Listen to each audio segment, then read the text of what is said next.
Saudara Menteri Luar Negeri Sugiono menegaskan pemerintah sedang menyiapkan langkah evakuasi WNI di Iran dan meminta kerjasama sejumlah negara tetangga Iran.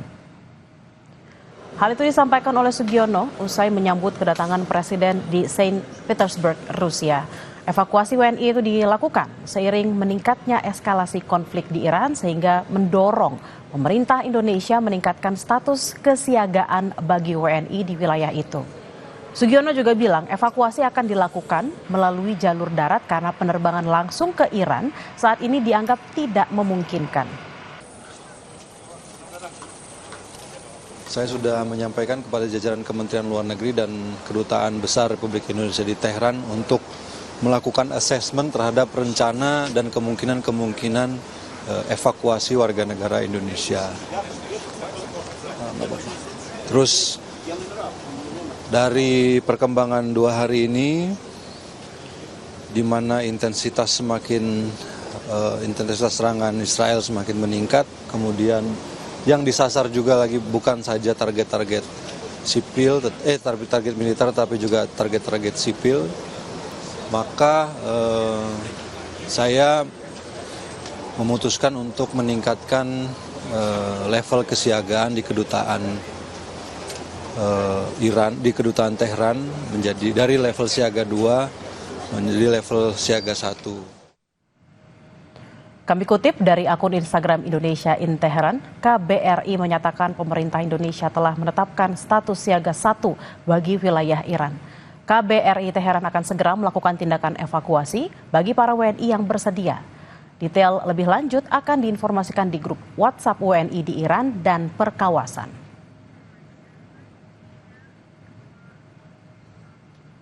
Saudara, perang Iran-Israel belum menunjukkan tanda-tanda mereda. Kedua belah pihak saling melancarkan serangan.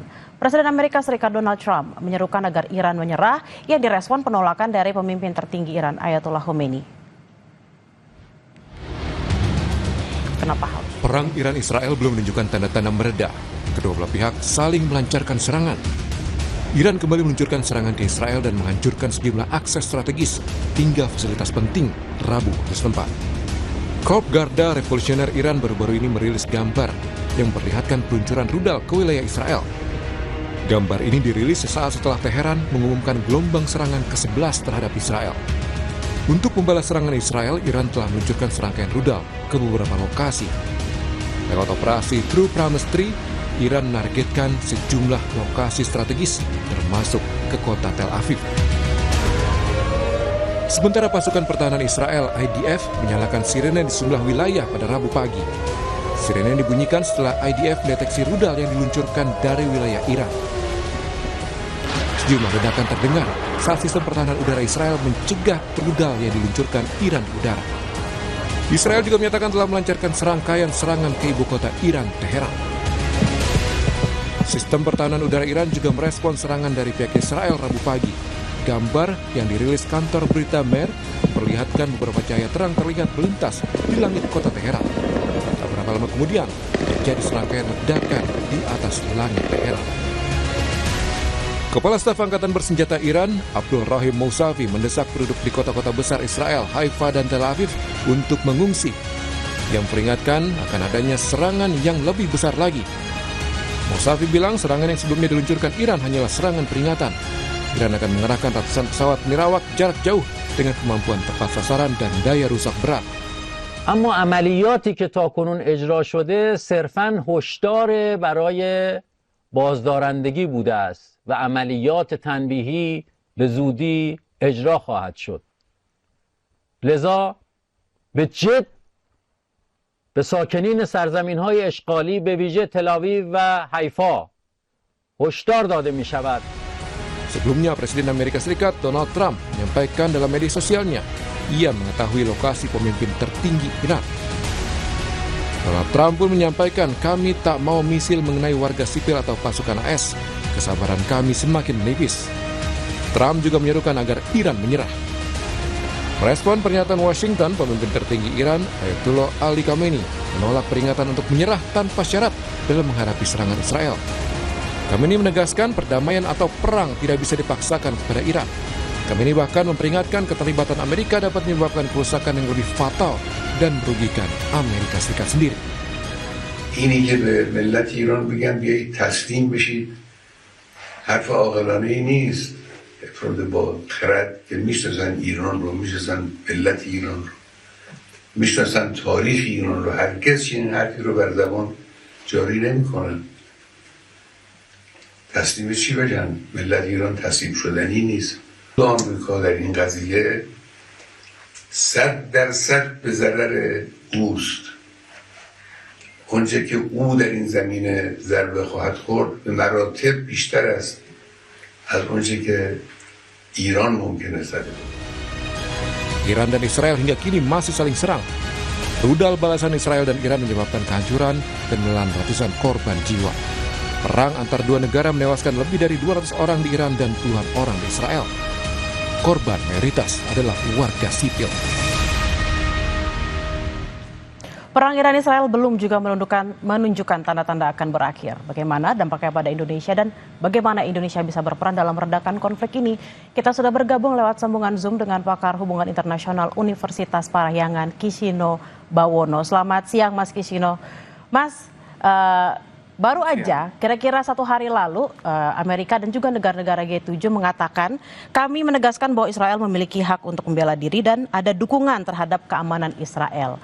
Nah, kalau memang negara-negara G7 ini setuju untuk membantu serangan Israel, apa yang akan terjadi jika mereka semua terlibat? Oke, kalau dari seluruh G7 saya rasa kita permudah aja pembahasannya. Kemungkinan yang paling signifikan keterlibatannya, paling besar kontribusinya adalah Amerika Serikat. Kebutuhan Israel dalam rangka menetralisir fasilitas nuklir dari Iran, itu ada satu teknologi bom namanya bunker buster, itu sementara cuma dimiliki oleh Amerika Serikat. Sehingga dari sekian banyak negara G7, siapa yang paling diinginkan oleh Israel untuk masuk ke dalam perang ini? Amerika Serikat. Karena apa? Teknologi bunker buster ini itu belum dimiliki negara manapun, even Israel, yang punya cuma Amerika Serikat. Karena fasilitas nuklir Iran, salah satunya di kota Fordo, itu dibangun di dalam sebuah gunung, dia ada kayak di bawah puluhan atau bahkan ratusan meter di bawah tanah, sehingga teknologi bomnya harus sangat advance untuk bisa menetralisir fasilitas nuklir ini. Dan tentunya kalau kemudian negara-negara Barat ini join dalam pertempuran ini, dalam perang ini, eskalasinya kemungkinan besar akan meningkat. Iran pun akan semakin desperate untuk menunjukkan bahwa mereka masih berani melawan, masih bisa melawan. Gitu. Mas Kishino, kalau memang belum ada tanda-tanda bakal mereda, arahnya bakal kemana? Apakah memang dalam waktu dekat bisa meredakah? Karena kalau kita lihat dari pernyataan-pernyataan Iran selama ini, mereka juga agak tersinggung gitu ya dengan adanya serangan yang diberikan oleh Israel, dan juga ternyata Israel didukung oleh negara yang lebih besar seperti Amerika Serikat. Meluasnya akan seperti apa? Dampaknya seperti apa? Terutama nih untuk kita sebagai Indonesia. Oke, kalau meluas, siapa yang paling mungkin ikut, seperti yang saya bilang tadi, adalah Amerika Serikat, gitu ya. Presiden Donald Trump sudah kayak mengindikasikan Amerika akan join, cuma hambatannya di level domestiknya, menurut survei dari The Economist dan YouGov, publik Amerika Serikat masih di bawah 30% yang setuju untuk Amerika ikut dalam perang. Dan ini berarti Presiden Trump masih harus meyakinkan publik bahwa ada urgensi, ada justifikasi untuk ikut ini.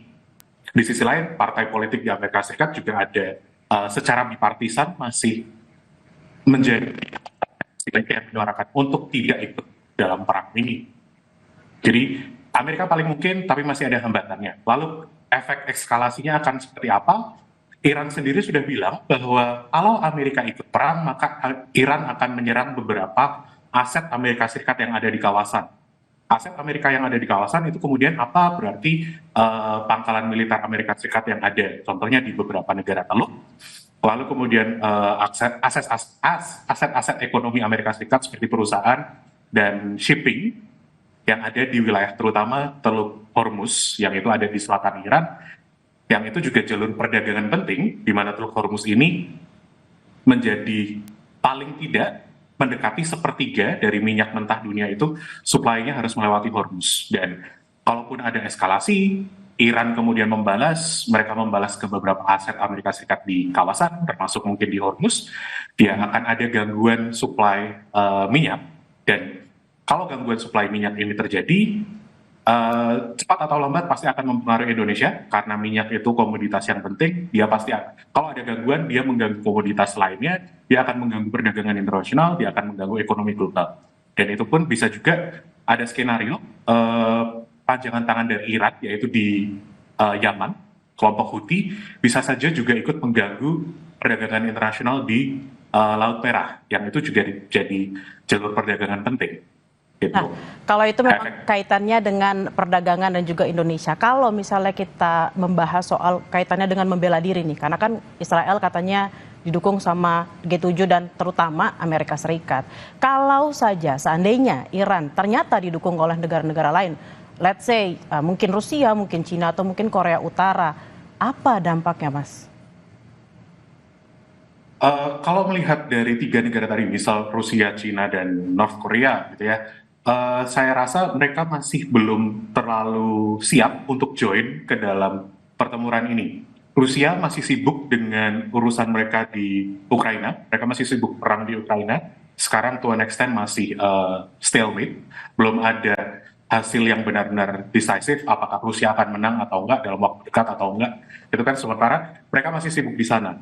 Cina di satu sisi mereka masih memainkan politik yang menunjukkan bahwa mereka pro dengan perdamaian.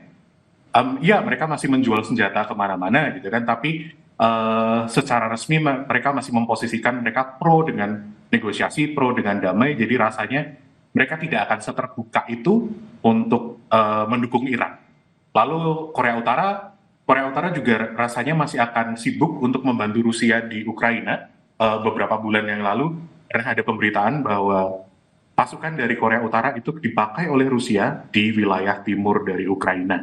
Dan kalaupun kemudian mereka akan membantu Iran, rasanya masih terlalu jauh. Masih ada hal yang harus dihitung-hitung istilahnya gitu ya, Mas, karena memang tadi ada Ukraina juga di sana, dan juga mungkin kalau misalnya pengaruhnya ke permasalahan ekonomi mungkin aja kalau ada negara-negara lain bisa membantu Iran.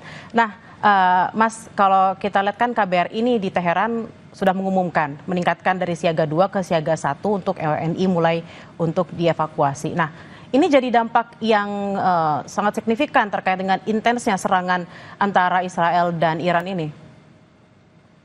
Ya, sepatutnya pemerintah Indonesia memikirkan keselamatan WNI, dan ini paling tidak salah satu bentuk apresiasi yang bisa kita berikan adalah paling tidak pemerintah memikirkan sekian WNI kita yang ada di sana dengan menyiapkan rencana evakuasi ini. Semoga, ya harapannya adalah kita prepare for worst case scenario, gitu kan. Idealnya tidak ada eskalasi, idealnya Iran dan Israel akan ke meja perundingan, tapi ya daripada kenapa-kenapa ya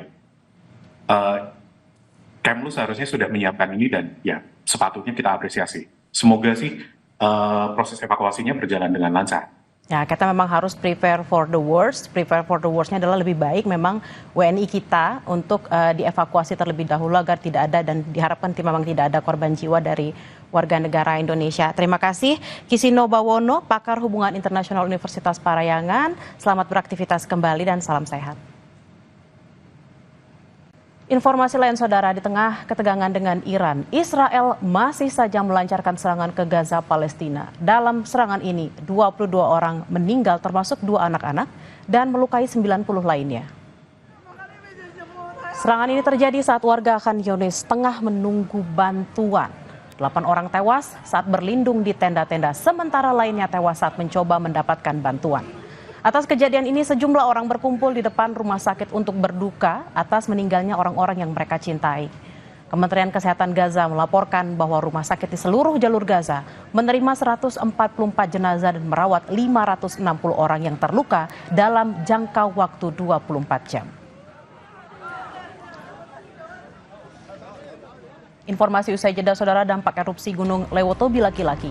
3 bandara di NTT sempat ditutup. Kamis siang semua bandara telah beroperasi normal kecuali Bandara Franseda Maumere.